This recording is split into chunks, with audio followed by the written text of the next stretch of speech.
Hi, folks. Last night we see that the church finally found a clear title, a clear definition, just Christian. And but now we see in this next chapter, the persecution goes up. Now we're going to go from Antioch, where the previous story was located, to back to Jerusalem. And it's Peter again. And Peter is back in Jerusalem. And I'm just going to read the first part to give you an idea what's happening. It was about this time that King Herod arrested some who belonged to the church, intending to persecute them. He had James, the brother of John, James and John the fishermen, to be put to death with the sword. When he saw that this pleased the Jews, he proceeded to seize Peter also. So what's starting to happen now is now Herod, who is a political figure, King Herod, who he's a puppet king under the Roman government, but he's got real power.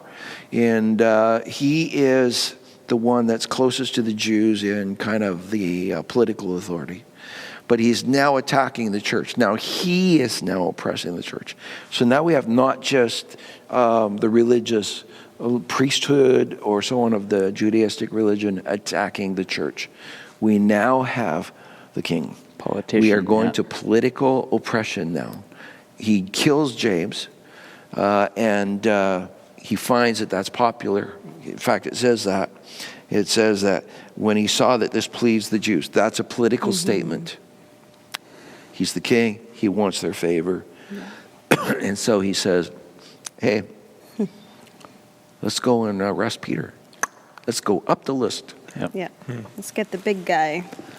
And so he does arrest Peter, imprisons him, and makes sure, he's got major guys. He's got, I think, 16 actual guards, 4 shifts of 4, that are guarding him to make sure there's no funny business going on. He still doesn't really understand how the power of God can work.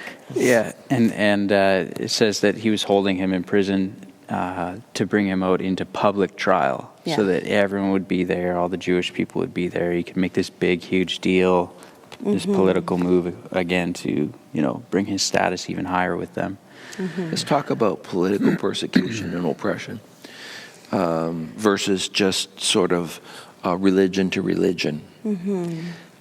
There's in this world today a huge amount of political persecution and oppression in many countries. In fact, more than we would ever guess. Obviously, one of our markers right now is China. I was just reading and watched a video clip today of a Chinese church invaded that was having service and invaded by the police. And some of the men were arrested and carried out, literally dragged out of the house. Yeah. They were having it was in a house church. And this is going on a regular, that's political oppression. Yeah. And that's happening, guys, in just, dozens and dozens of nations. Yeah. This is going on right now. And I'm going to say this, what I see in our nation is a little bit scary for us. And we think we have all of this freedom. But in essence, no, you practice it at their kind of, can we say, if they say permission. It's okay, right? Yeah, at their permission. Yeah. And so, we're looking at a time right now where it's easy for people to speak against the church and against Christianity in our society. Yeah, it's becoming... That's the beginning of, if it's popular with them, the political movement will continue to grow against Christian faith. And we've seen that in our country. I could speak a long time on this. And it's starting to emerge. Yeah. And it will continue to emerge. And in the future, in my opinion, until brakes are put on, until God starts changing and brings Christian renewal and revival to our nation. Yeah, you already sort of hear rumblings about it, that if the church isn't going to do these certain things or change the way they view these certain things, then we should, bring economic measures to punish them or to try and get them to change. And this is where this political oppression is different. is because it's done not purely against the church. It's done for the popularity of the politics of That's it. right. Yeah. And this is where, and to sustain their power, because they have greater popularity for it.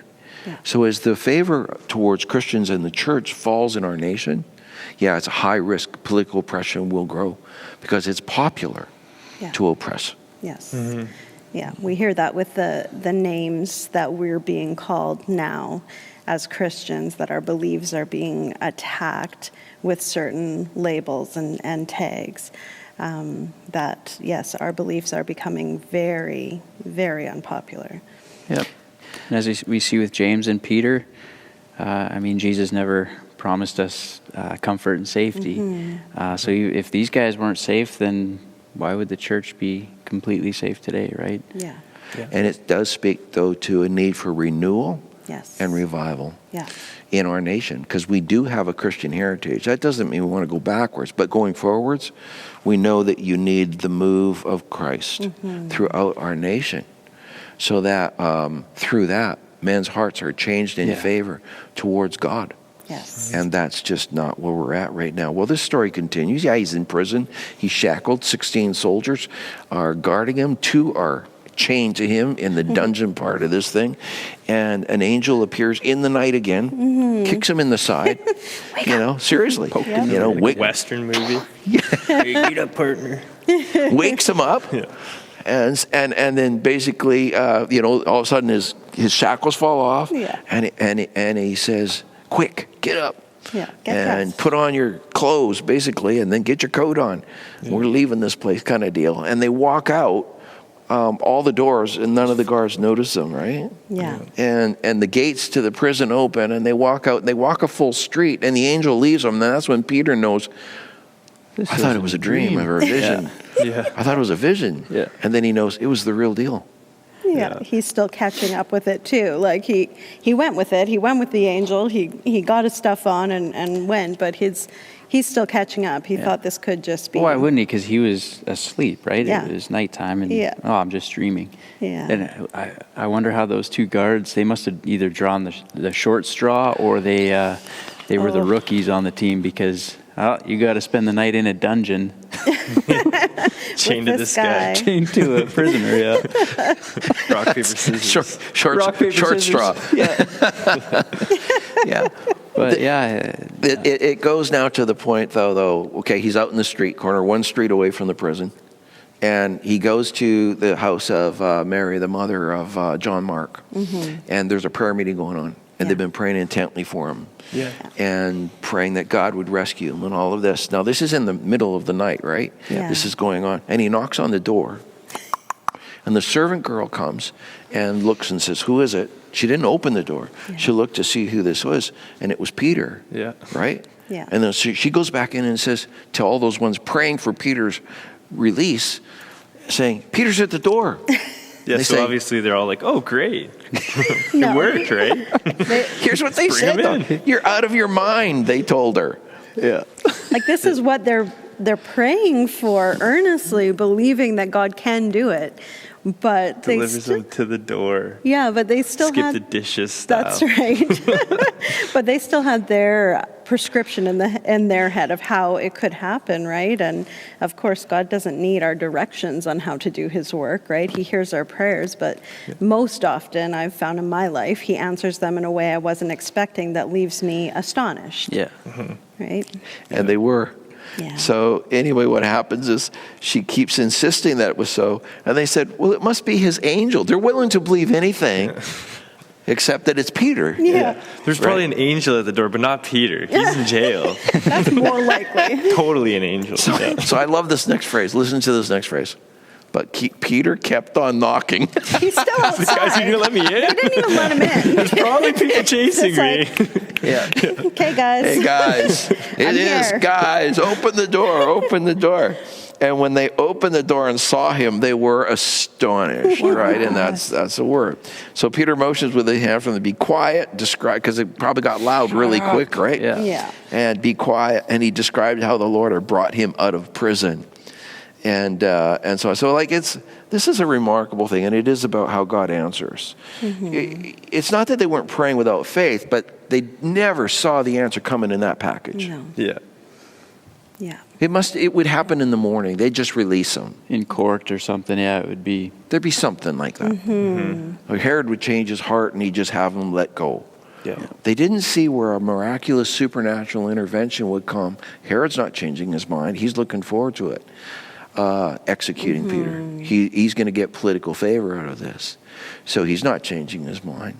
But God goes in and supersedes Herod's power, makes him look like a fool. And by the way, the guards pay the price, right? Oh, yeah. Yeah.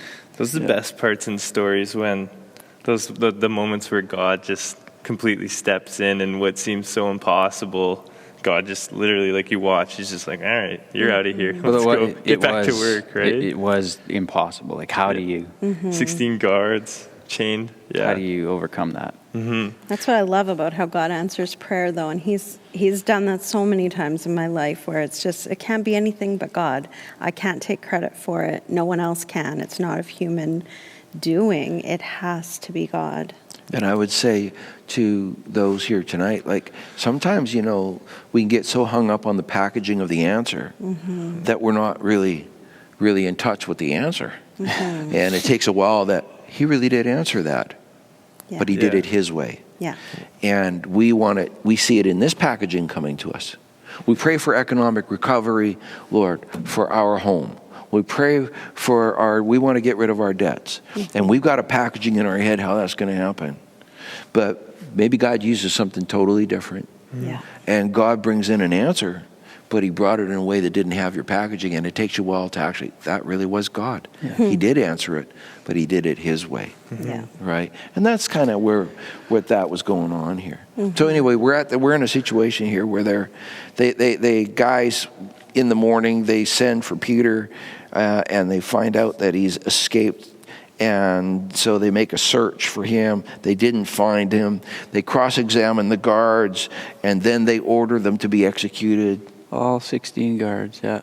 Not a good day for those guys. No. All 16 guys are killed.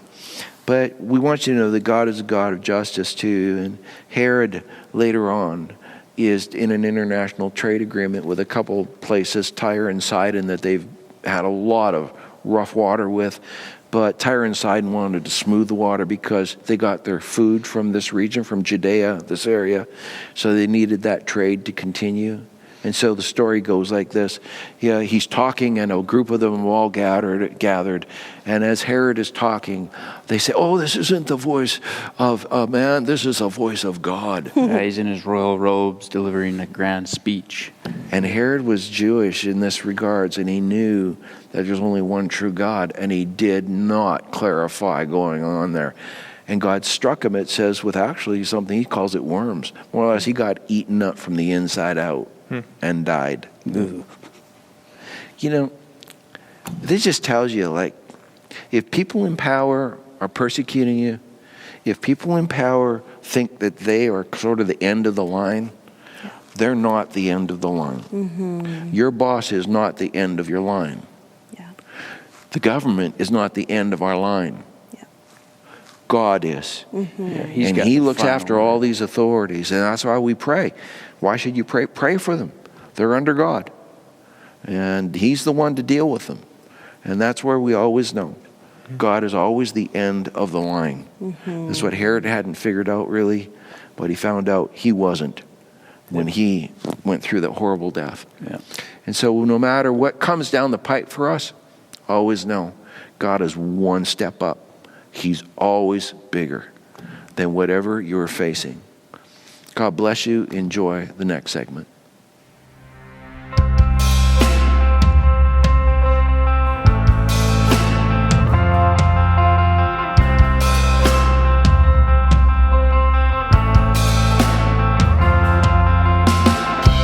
Promise maker, promise keeper, you finish what you begin.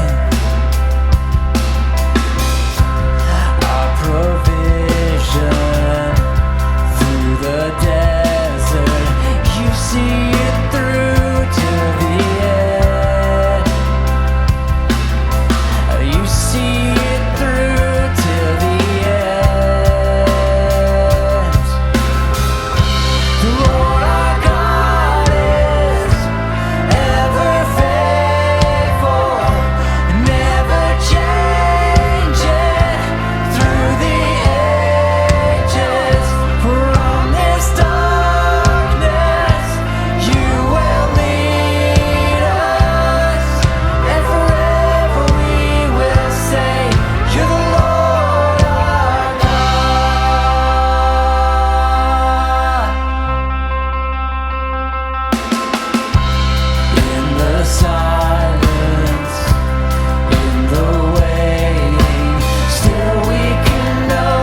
Good evening.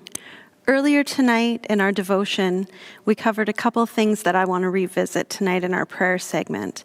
One is we talked about the persecuted church, and we know that there's something like 322 Christians every month that are being killed for their faith, and millions more that are being persecuted in other ways.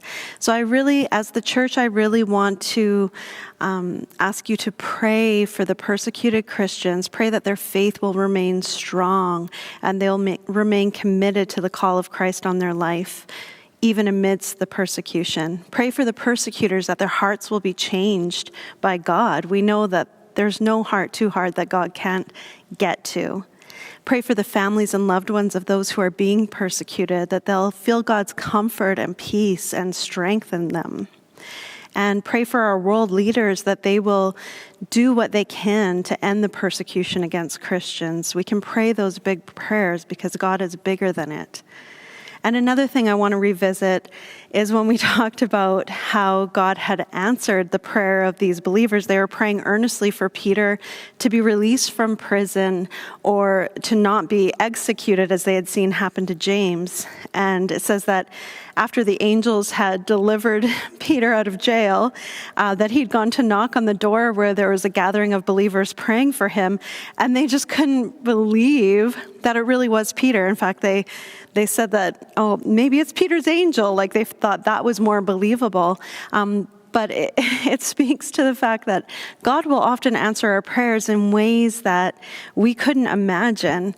I know a friend and I were recently praying for a miraculous healing to occur, and God had spoken a word to her that God did not need this certain healing to take place in order to do an overall healing for this person, in order for this person to be living in health. And I realized I'd been praying a very prescriptive prayer to God.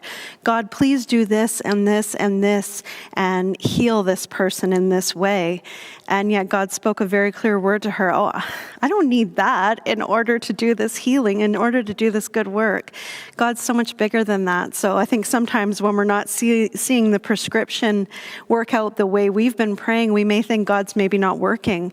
But he shows us time and time again that he will answer our prayers in ways that we could have never imagined. So I just want to encourage you tonight as the church to lift up the persecuted believers and to trust that God is hearing your prayers and that he can answer them in ways far greater and far more amazing and miraculous than you could ever expect.